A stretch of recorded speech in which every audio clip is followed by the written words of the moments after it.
Puji nama Tuhan, kalau kita boleh ada sampai hari ini, diberikan nafas kehidupan, diberikan waktu dan kesempatan, semuanya itu karena kemurahan Tuhan semata bagi kita. Kita boleh beribadah saat ini, meskipun melalui ibadah online. Kita percaya kasih setia Tuhan yang ada menyertai kita. Kita akan masuk dari ibadah kita pada saat ini. Biarlah mari kita membuka hati kita, meninggalkan segala masalah kita, hiruk pikuk dunia ini, untuk seluruh keberadaan kita tertuju kepada Tuhan. Kita mau beribadah dengan sungguh-sungguh di hadapan Tuhan, sehingga hidup kita dipenuhi oleh Tuhan, dipenuhi oleh Roh-Nya, dipenuhi oleh kebenaran-Nya. Mari kita mulaikan ibadah kita. Kita dengarkan Mazmur 100. Pujilah Allah dalam bait-Nya. Mazmur untuk korban syukur. Bersorak-soraklah bagi Tuhan hai seluruh bumi. Beribadalah kepada Tuhan dengan sukacita. Datanglah ke hadapan-Nya dengan sorak-sorai. Ketahuilah bahwa Tuhanlah Allah. Dialah yang menjadikan kita dan punya Dialah kita, umat-Nya dan kawanan domba gembalaannya. Masuklah melalui pintu gerbang-Nya dengan nyanyian syukur, ke dalam pelataran-Nya dengan puji-pujian. Bersyukurlah kepada-Nya dan pujilah nama-Nya, sebab Tuhan itu baik, kasih setia-Nya untuk selama-lamanya, dan kesetiaan-Nya tetap turun-temurun. Kita akan naikkan pujian kita. Allah Roh Kudus penuhi kami. Biar benar-benar Allah Roh Kudus memenuhi kita saat ini, supaya keberadaan kita di hadapan-Nya sungguh-sungguh berkenan di hadapan-Nya. Haleluya.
yang layak kami tinggikan dan agungkan Tuhan. Saat ini Tuhan, ketika setiap hati, telinga dan mata tertuju kepada Engkau, biarlah Roh Kudus-Mu hadir memenuhi setiap kami Tuhan. Agar sungguh ibadah kami benar-benar berfokus tertuju kepada Engkau Tuhan. Situasi kondisi dunia boleh hiruk pikuk, tetapi kami Tuhan saat ini mau datang dengan seluruh keberadaan kami tertuju kepada Engkau. Karena kami mau Tuhan memenuhi kami. Sehingga tidak ada tempat dengan ketakutan. Tidak ada tempat untuk kekhawatiran. Tetapi Tuhan yang memenuhi kami saat ini. Sehingga Tuhan, sungguh ibadah kami boleh berkenan di hadapan Engkau. Pimpinlah ibadah kami Tuhan, dari awal sampai selesai dengan pimpinan kuasa Roh Kudus-Mu. Dan kami buka di dalam satu nama, Tuhan kami Yesus Kristus Allah kami yang hidup. Kami berdoa, haleluya, amin. Shalom, puji nama Tuhan. Kita boleh terus memuji Tuhan saat ini. Kita mau katakan bahwa tiap langkah kita diatur oleh Tuhan. Sehingga kita tidak perlu takut apapun yang terjadi di hadapan kita. Kita percaya langkah kita diatur oleh Tuhan. Haleluya.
Kita tidak akan takut sebab kita percaya bahwa Yesus mati dan Dia bangkit sehingga kita punya masa depan pengharapan. Sebab ku tahu hari esok ada sebab Dia hidup. Haleluya.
menjadi berarti karena Yesus hidup dan ada hari esok. Haleluya. Kita akan dengarkan kebenaran firman Tuhan. Biar kita lebih sungguh, lebih lagi masuk dalam hadirat Tuhan. Hanya kebenaran Dia yang akan sanggup membuat kita tidak menjauhkan kita dari dunia ini, tidak membuat kita berpaling daripada Tuhan. Hanya kebenaran-Nya. Haleluya. Yesus kebenaran.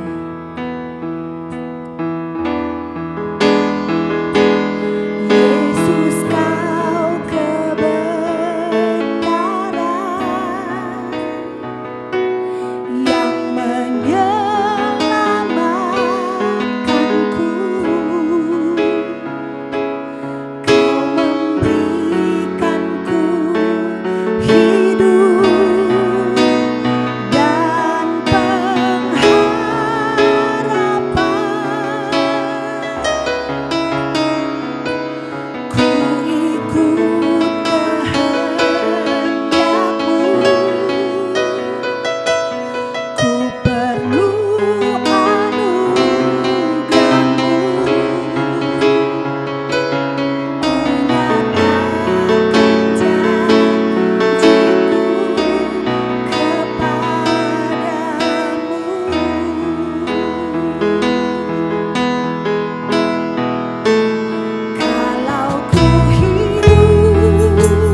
Bapak Ibu yang dikasihi Tuhan Yesus Kristus, apa kabar saudara? Bagaimana kabar saudara di rumah? Saya percaya kita semua dalam keadaan sehat saudara ya.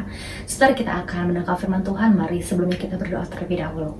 Bapa di dalam surga, terima kasih atas kesempatan yang indah boleh kami nikmati pada hari ini. Tuhan Yesus, kami diberi kesempatan untuk mendengarkan firman Tuhan. Kiranya Tuhan berkati Tuhan, biarlah firman ini bisa menjadi rema bagi hidup kami Bapa. Dan berkati juga mulut bibir hamba-Mu yang akan menyampaikan firman Tuhan. Biarlah Tuhan Yesus benar apa yang hamba sampaikan benar berasal dari Engkau Tuhan Yesus. Terima kasih Bapa yang baik. Berfirmanlah Tuhan, di dalam nama-Mu kami berdoa dan mengucap syukur. Haleluya. Amin. Saudara dikasihi Tuhan, pada kesempatan kali ini saya akan menyampaikan firman Tuhan tentang self-love atau mengasihi diri sendiri. Kalau saudara tahu lirik Justin Bieber yang pernah menyanyikan satu lirik, "Cause if you like the way you look that much, oh baby you should go and love yourself. And if you think that I'm still holding on to something, you should go and love yourself."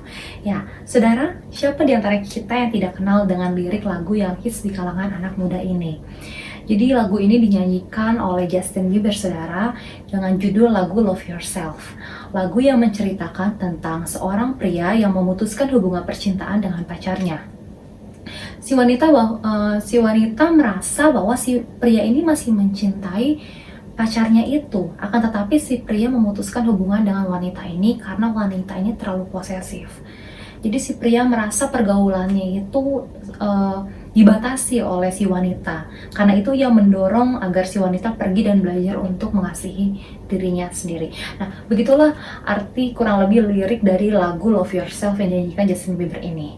Saudara yang dikasihi Tuhan Yesus, bagaimana dengan kita sebagai orang-orang Kristen? Dapatkah anjuran lagu ini kita lakukan? Lagu yang meminta kita mencintai diri kita sendiri terlebih dahulu sebelum kita mencintai orang lain. Saudara, dalam kesempatan ini kita akan melihat prinsip Alkitab yang berkenaan dengan hal ini. Tema sharing kita saat ini adalah self-love atau mengasihi diri sendiri yang diambil dari ayat perikop Lukas 10 ayat 30-37. Saya bacakan saudara ya. Lukas 10 ayat 30. Jawab Yesus, "Adalah seorang yang turun dari Yerusalem ke Yeriko. Ia jatuh ke tangan penyamun-penyamun yang bukan saja merampoknya habis-habisan, tetapi yang juga memukulnya. Dan yang sesudah itu pergi meninggalkannya setengah mati." 31. Kebetulan ada seorang imam turun melalui jalan itu. Ia melihat orang itu, tetapi ia melewatinya dari seberang jalan. Demikian juga seorang Lewi datang ke tempat itu. Ketika ia melihat orang itu, ia melewatinya dari seberang jalan. Lalu datang seorang Samaria yang sedang dalam perjalanan ke tempat itu. Dan ketika ia melihat orang itu, tergeraklah hatinya oleh belas kasihan. Ayat 34. Ia pergi kepadanya, lalu membalut luka-lukanya sesudah ia menyiraminya dengan minyak dan anggur. Kemudian ia menaikkan orang itu ke atas keledai tunggangannya sendiri, lalu membawanya ke tempat penginapan dan merawatnya. Ayat 35. Keesokan harinya, ia menyerahkan 2 dinar kepada pemilik penginapan itu. Katanya, "Rawatlah dia, dan jika kau belanjakan lebih dari ini, aku akan menggantinya waktu aku kembali." Ayat 36, "Siapakah di antara ketiga orang ini menurut pendapatmu adalah sesama manusia dari orang yang jatuh ke tangan penyamun itu?" Jawab orang itu, "Orang yang telah menunjukkan belas kasihan kepadanya." Kata Yesus kepadanya, "Pergilah dan berbuatlah demikian." Ya, saudara, akhir-akhir ini gerakan self-love atau mengasihi diri sendiri sedang populer, saudara. Self-love merupakan bentuk penerimaan diri dan penghargaan terhadap diri sendiri dan bagaimana kita mencintai diri kita apa adanya, yaitu dengan memperhatikan kesejahteraan dan kebahagiaan kita. Dan saudara, yang menjadi pertanyaan buat kita, apakah self-love ini sama dengan egois? Apakah self-love yang kita terapkan sudah sesuai dengan firman Tuhan? Dan seperti apa self-love yang benar dan sejauh mana batas-batas norma dalam mengasihi diri sendiri? Saudara yang dikasihi Tuhan Yesus Kristus, dalam Markus 12 ayat 31 mengatakan, "Kasihilah sesama manusia seperti dirimu sendiri." Kita sering mendengar perintah ini ya saudara. Tetapi apa arti perintah ini? Banyak orang yang berkata seperti ini, mengapa kita sulit mengasihi orang lain? Jawabannya karena kita kurang mengasihi diri kita sendiri. Argumentasinya, kalau kita tidak mengasihi diri sendiri, bagaimana kita mengasihi orang lain? Kalau ibarat perumpamaan, bagaimana kita mengisi gelas kosong orang lain, tapi gelas kita sendiri belum terisi penuh? Apakah menurut saudara argumentasi ini tepat? Saudara, kalau kita memikirkan kembali hal ini, menurut saya kesalahan dari argumen ini adalah waktu Tuhan Yesus mengatakan dalam Markus 12 ayat 31, yaitu, kasihilah sesamamu manusia seperti dirimu sendiri. Bagian ini tidak memerintahkan untuk mengasihi diri sendiri. Tetapi Tuhan mengasumsikan kita bahwa kita sudah mengasihi diri kita sendiri. Mengasihi diri adalah suatu komitmen sadar atau tidak sadar yang sudah ada dalam diri kita. Melakukan apapun untuk melakukan apa yang menyenangkan diri kita. Mengasihi diri sendiri merupakan sesuatu yang alamiah, saudara, yang kita lakukan tanpa perlu diperintah atau diingatkan. Misalnya hal yang sederhana saja. Kalau kita kedinginan, kita pakai jaket yang tebal. Kalau kita kepanasan, kita pakai AC dan lain sebagainya. Hal-hal yang simple yang kita lupakan, tapi itu bagian kita untuk mengasihi diri sendiri. Kemudian ayat pendukung lainnya berkata, sebab tidak pernah orang membenci tubuhnya sendiri, tetapi mengasuhnya dan merawatnya, sama seperti Kristus kepada jemaatnya. Ada dalam Efesus 5 ayat 29. Jadi saudara, sebenarnya bagaimana cara kita mengasihi diri sendiri itu bukan jadi masalah yang besar. Yang menjadi masalah adalah ketika kita mengasihi diri sendiri secara berlebihan, saudara. Apalagi sampai mengorbankan orang lain. Bahkan John Murray, seorang profesor teologi di Westminster Theological Seminary berkata, harus ada note tentang kalimat love your neighbor as yourself, atau kasihilah sesamamu seperti dirimu sendiri. Kata as yourself atau dirimu sendiri itu seringkali dilupakan. John Murray mengatakan lagi, it is natural and impossible for us not to love ourselves, yang artinya tidak wajar dan tidak mungkin bagi kita untuk kita tidak mencintai diri kita sendiri, karena mencintai diri sendiri adalah natur kita sebagai manusia, saudara. Yang penting di sini adalah kita harus mengasihi orang lain dengan usaha yang sama seperti kalau kita mengasihi diri kita sendiri. Saudara, dalam perumpamaan yang sebelumnya kita baca tadi tentang orang Samaria yang baik, Tuhan Yesus mengutarakan bahwa hanya ada satu orang yang menunjukkan bahwa dirinya adalah sesama yang baik untuk pria yang terluka tersebut. Siapa dia, saudara? Ya, untuk orang Samaria. Ada dalam Lukas 10 ayat 30-37 yang kita baca tadi. Sedangkan dua orang lainnya, ada seorang imam, seorang Lewi, menolak menolong orang tersebut. Kegagalan mereka untuk menunjukkan kasih bukan didasari kurangnya mereka mengasihi diri sendiri. Bukan, saudara. Melainkan akibat dari mengasihi diri terlalu banyak dan mementingkan kepentingan diri mereka secara utama. Orang Samaria menunjukkan kasih yang benar. Ia memberi waktu, memberi sumber daya, memberi harta tanpa memikirkan diri sendiri. Fokusnya menghadap keluar, bukan ke dalam atau pribadi dirinya sendiri. Dalam kisah ini Tuhan Yesus memberi sebuah gambaran tentang yang diartikan dalam mengasihi sesama seperti diri sendiri. Jadi saudara, bagaimana kita dapat mengasihi orang lain seperti cara kita mengasihi diri kita sendiri? Ya mudah saja sebenarnya, saudara. Kalau kita ingin diperhatikan, kita harus lebih dahulu memperhatikan orang lain. Ketika kita merasa takut, kita lebih dahulu menghibur orang lain yang sedang ketakutan. Ini mungkin hal yang terdengar yang tidak biasa, saudara. Tetapi kalau kita bisa menikmati hidup, maka kita harus berusaha membuat orang lain juga menikmati hidup. Dan herannya, saudara, waktu kita mengasihi orang lain, kita justru bukan kehilangan diri, tetapi menemukan diri. Kita berkorban, namun kita tidak kehilangan sukacita, tetapi menemukan hidup yang penuh kelimpahan. Jelas tertulis dalam Matius 16 ayat 25 mengatakan, kalau engkau berusaha menyelamatkan nyawamu, justru akan kehilangan nyawamu. Tetapi kalau engkau kehilangan nyawa karena Kristus, engkau justru memperolehnya dan memperoleh hidup yang berkelimpahan. Dalam konteks yang berbeda, C.S. Lewis mengatakan bahwa ada orang yang berpendapat bahwa aku tidak mengasihi orang lain karena mengasihi orang lain itu penuh resiko. Mengasihi orang lain memang memiliki resiko yang besar, ya saudara ya, tetapi justru hal ini menyelamatkan diri kita. Memang waktu kita mengasihi orang lain, ada banyak kemungkinan bagi kita untuk patah hati atau kita kecewa, saudara. Namun saudara, inilah yang dinamakan beautiful grace. Di mana jalan yang penuh resiko ada penyertaan Tuhan. Jalan lebar tetapi ujungnya maut, atau kita memilih berjalan dalam jalan yang sempit dengan resiko hati yang akan dihancurkan, tetapi kita justru melihat penyertaan Tuhan yang memberi kita anugerah.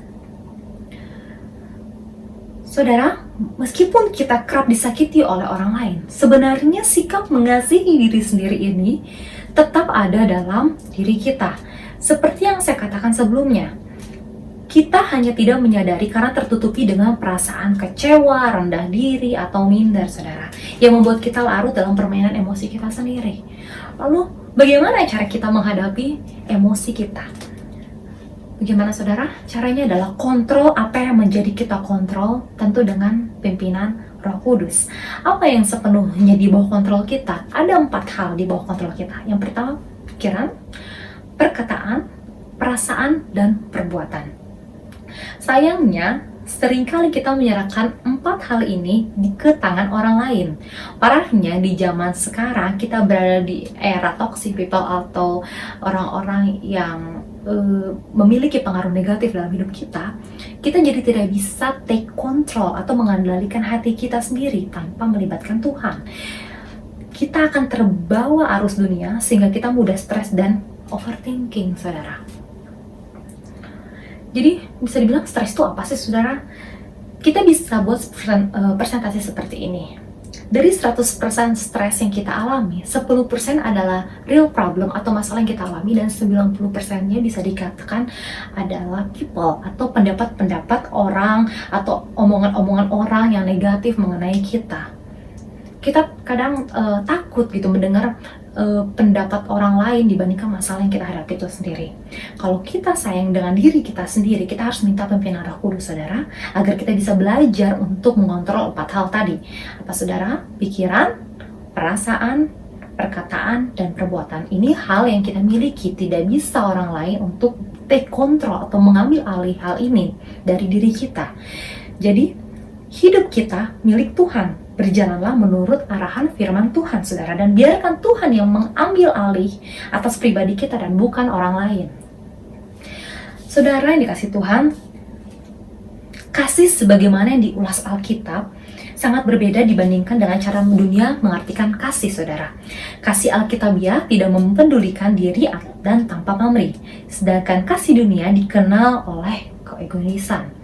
Dalam beberapa ayat sebelumnya kita melihat bahwa kasih tidak dapat berdiri sendiri secara terpisah dari Allah, dan kasih yang benar hanya dapat dialami oleh mereka yang mengalami kasih Allah secara pribadi. Bahkan, saudara, pada ayat 1 Yohanes 4 ayat 16-19, saya bacakan, saudara. Kita telah mengenal dan telah percaya akan kasih Allah kepada kita. Allah adalah kasih, dan barang siapa tetap berada dalam kasih, ia tetap berada di dalam Allah dan Allah di dalam Dia. Dalam hal ini, kasih Allah sempurna dalam kita, yaitu kalau kita mempunyai kebenaran percaya pada hari penghakiman karena sama seperti Dia. Kita juga ada di dalam dunia ini. Di dalam kasih tidak ada ketakutan.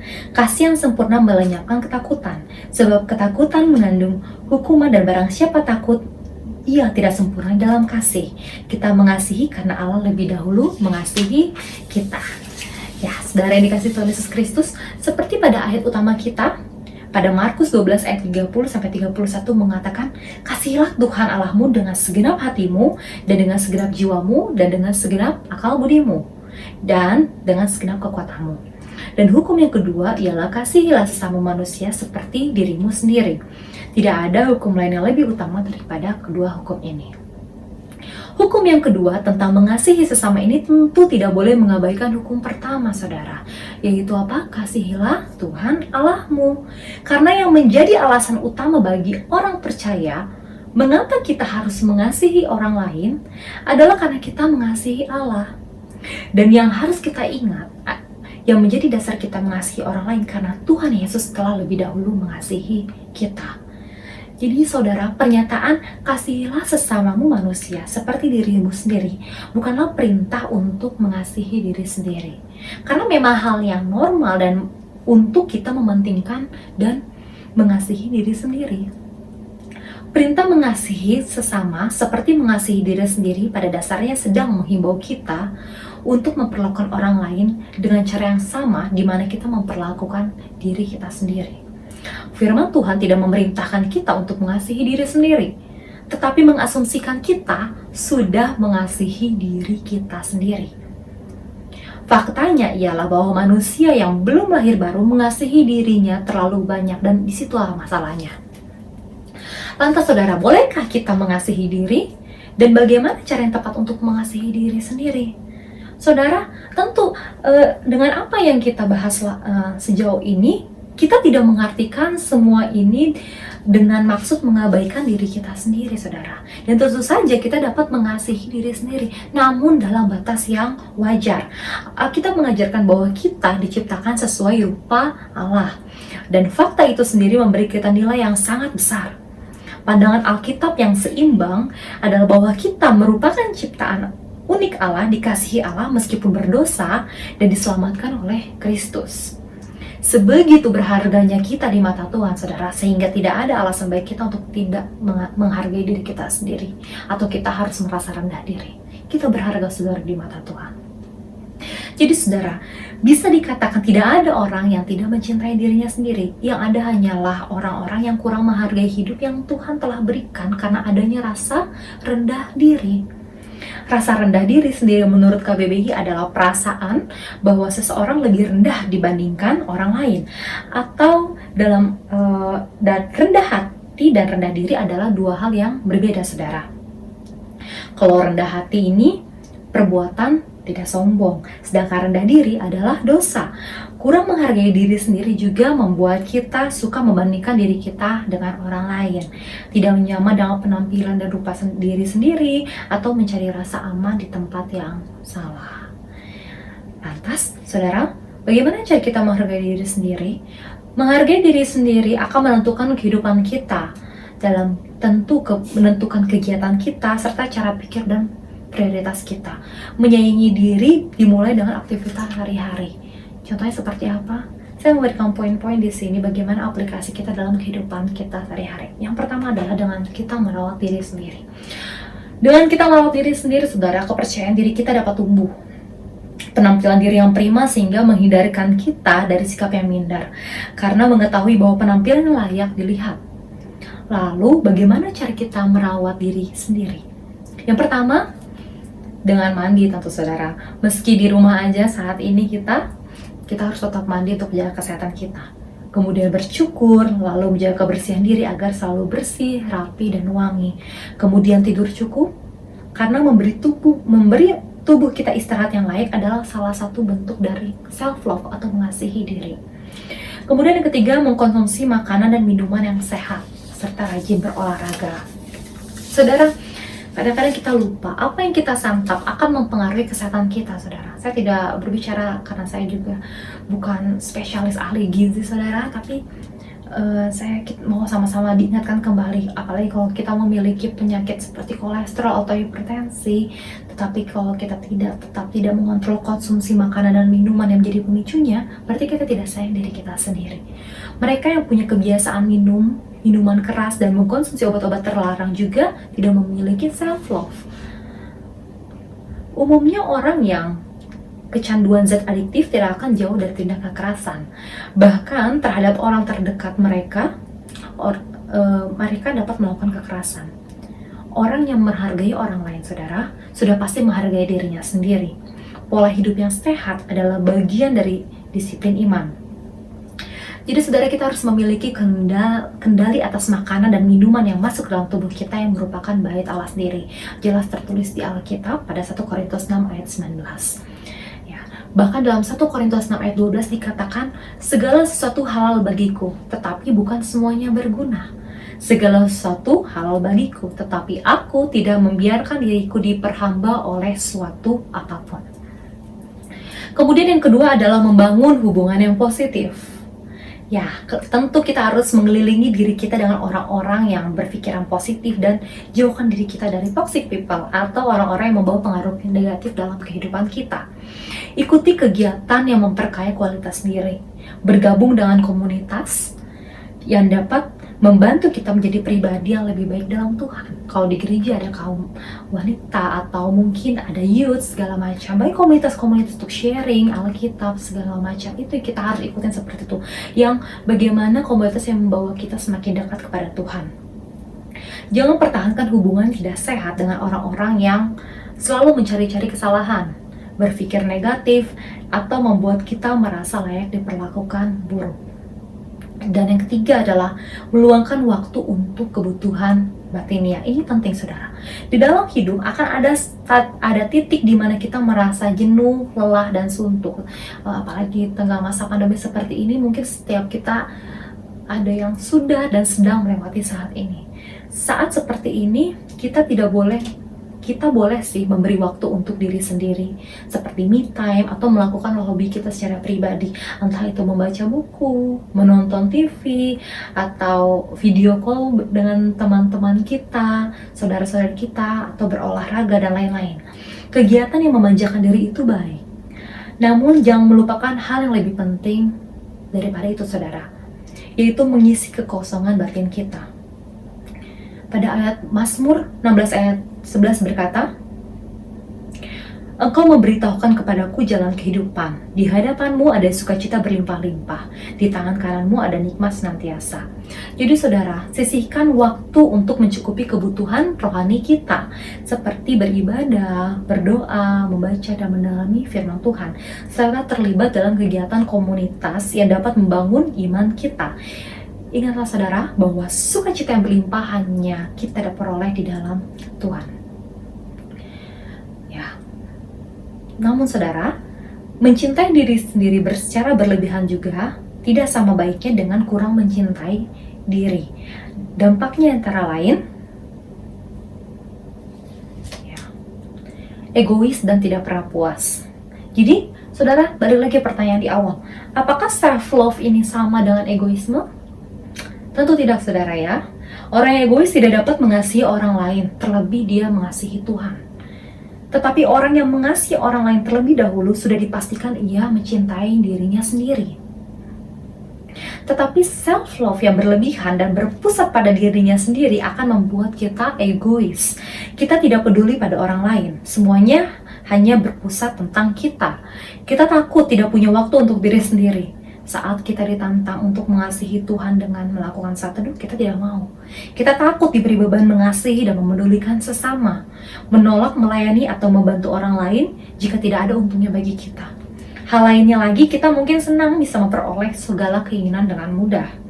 Namun semuanya itu tidaklah sejati, saudara. Dan kita akan selalu dikuasai rasa tidak puas. Tidak peduli seberapa bagus atau seberapa banyak hal yang kita miliki. Pada Yohanes 12 ayat 25 berkata, barang siapa mencintai nyawanya, ia akan kehilangan nyawanya. Tetapi barang siapa tidak mencintai nyawanya di dunia ini, ia akan memeliharanya untuk hidup yang kekal. Ya, itu tadi yang pertama, saudara, dampak dari mencintai diri berlebihan. Lalu yang kedua adalah diperbudak penampilan. Saudara, ada satu kisah menarik, saudara. Dahulu di Greka ada seorang pemuda bernama Narcissus yang melihat dirinya sendiri di kolam. Pemuda ini begitu mengagumi ketampanannya, saudara, sehingga dia terus melihat kolam tersebut, memandang tersebut, hingga kemudian dia jatuh cinta kepada bayangannya sendiri dan masuk ke kolam sampai dia mati. Ia berusaha mencintai nyawanya, tetapi justru kehilangan nyawanya. Mati konyol ya, saudara ya. Saudara, seringkali kita rela bekerja keras, membeli pakaian yang indah dan mahal, perhiasan yang mewah, kosmetik ternama, juga tidak pernah lupa bersolek untuk diri kita. Namun ketika kita diajak mengasihi Tuhan dan meninggalkan dosa, kita punya banyak alasan, 1000 alasan untuk menghindar, sibuk, repot, kapan-kapan saja Tuhan, atau belum mau, atau belum ingin, saudara. Bahkan kita berdebat dan memberikan pembelaan. Tapi kita harus ingat, pada Roma 13 ayat 14 berkata, Tetapi kenakanlah Tuhan Yesus Kristus sebagai perlengkapan senjata terang. Dan janganlah meraup tubuhmu untuk memuaskan keinginannya. Jadi, apakah kita lebih peduli pandangan orang tentang penampilan kita atau pandangan Tuhan terhadap diri kita, saudara?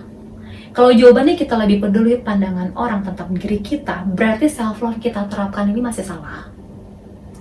Bahkan cenderung narsis, saudara. Kita lupa ada prioritas yang lebih penting dari penampilan kita, yaitu Tuhan.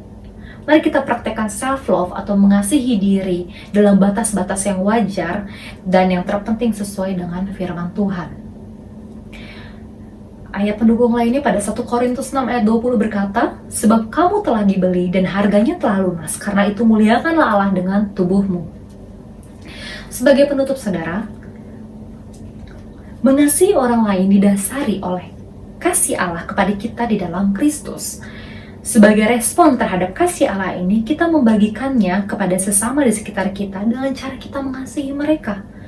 Jika ada yang khawatir bahwa ia tidak mengasihi dirinya, maka fokus orang tersebut bisa jadi salah sasaran, seperti terlalu berpusat pada dirinya sendiri, karena sebenarnya mengasihi diri sendiri itu tidak pernah lepas dengan kita mengasihi orang lain. Jadi kalau kita mengasihi sesama kita seperti Kristus mengasihi kita, saudara, maka kita akan membawa mereka lebih dekat dengan Kristus. Kita akan memperkenalkan Kristus kepada mereka melalui sikap kita kepada mereka. Namun Tuhan Yesus mengingatkan kita untuk mengasihi diri sendiri. Karena itu, hukum kasih sebenarnya memberi penekanan yang seimbang antara mengasihi diri sendiri dan mengasihi orang lain. Salah satu cara untuk mengasihi diri sendiri adalah dengan menerima diri kita apa adanya. Bukankah Tuhan Yesus lebih dahulu mengasihi dan menerima diri kita apa adanya, saudara? Ia sungguh menjadikan kita sebagai ciptaan yang sangat berharga. Kiranya Tuhan mampukan kita menjalani kehidupan yang sesuai dengan perintah-Nya. Amin. Mari kita berdoa. Bapa dalam surga, terima kasih atas firman Tuhan yang boleh kami dengarkan pada kesempatan kali ini. Bapak, kami belajar Bapak bagaimana kami harus mengasihi diri kami sendiri dengan benar dalam batas wajar Bapak, sesuai dengan firman-Mu Tuhan. Kami mau lebih dahulu mengasihi orang lain Bapak, sama seperti kami mengasihi diri kami sendiri. Biarlah Tuhan Yesus, mungkin firman Tuhan berhenti sampai sini Bapak, tapi Engkau terus berfirman dalam setiap hati kami Bapak. Kiranya Engkau Tuhan Yesus memberkati kami Bapak, jamalah hati kami Bapak, agar kami dapat mengikuti setiap perintah dan firman dalam kehidupan kami Bapak. Terima kasih Bapak yang baik, terima kasih Yesus, terima kasih Roh Kudus, di dalam nama-Mu kami berdoa dan bersyukur. Haleluya. Amin. Jemaat yang dikasihi oleh Tuhan, terimalah berkat Tuhan. Kiranya kasih setia abadi dari Allah Bapa, anugerah dari Tuhan kita Yesus Kristus, dan pemeliharaan dari Roh Kudus ada senantiasa beserta dengan kita sekalian dari sekarang sampai selama-lamanya. Amin.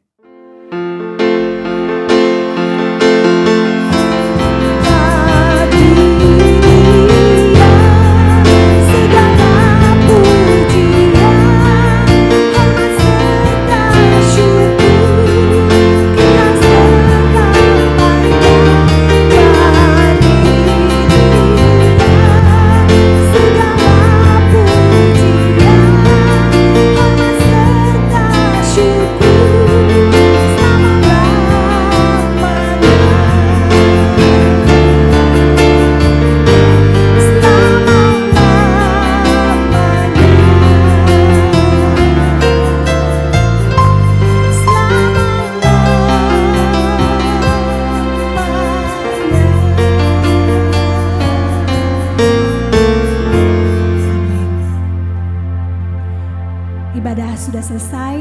Selamat hari Minggu. Tuhan Yesus memberkati.